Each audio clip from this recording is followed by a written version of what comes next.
Shannon here from Fiction Atlas Press, bringing you another Indie Connection. Today I'd like to tell you about some indie books that you might enjoy if you're a fan of The Winter's Curse by Marie Rutkowski. The first book I have for you is called The Sylvan and the Sand by Sarah M. Craddock. Marry your enemy, dare to survive.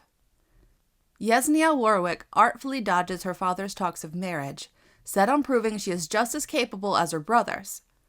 Her three loves, kin, homeland, and independence, are all she needs.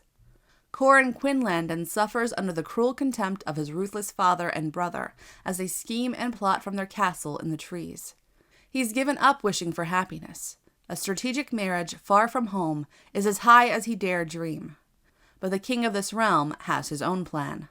Everything the gilded Quinlandons have earned was stolen from the Warwicks, so when all the leaders of the realm are summoned to a celebration with the king, both houses approach the fete balancing on a sharp blade's edge. But the king's celebration quickly turns to horror. The lords and ladies can only watch helpless as the devious king masterminds a series of marriages between their children, spinning the kingdom into chaos. Brash, fearless Yesenia Warwick is now the unwilling bride of tender-hearted Corin Quinlandon. Neither her silver-tongued wit nor her unmatched skill with daggers can erase what has been done. The choice ahead of her is simple, but impossible. Embrace her dangerous new life in the den of her enemy, or send the kingdom to war.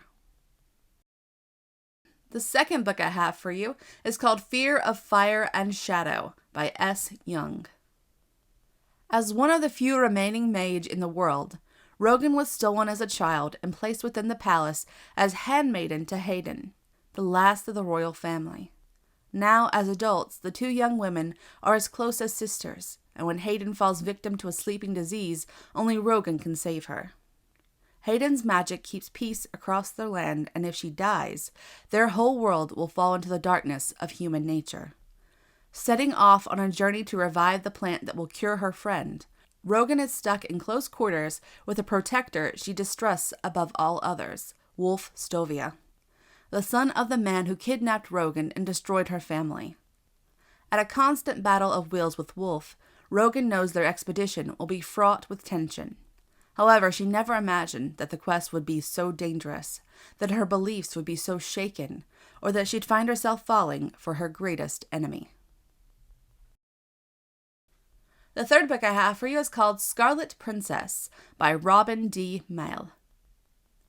A reckless princess, an enemy kingdom, a mistake that could cost her everything.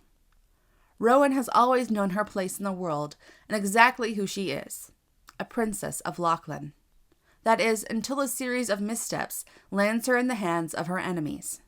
Now she's an outsider, being forced to reconsider everything she thought she knew.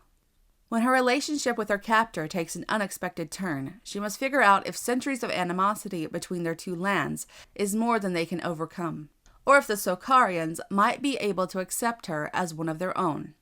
If she's not careful, her choices very well could bring war to the people she's sworn to protect.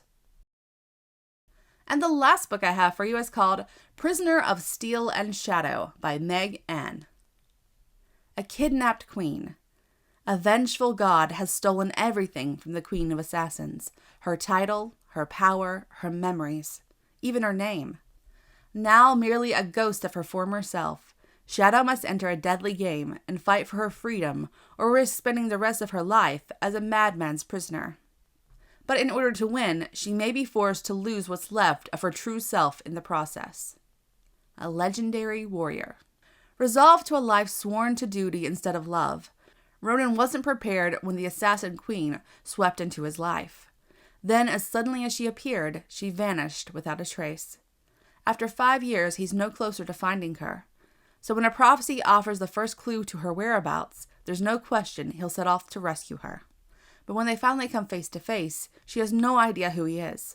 In fact, she seems more inclined to slit his throat than fall into his arms. When it becomes clear his only chance to save her is to become her enemy and enter the contest, he doesn't hesitate.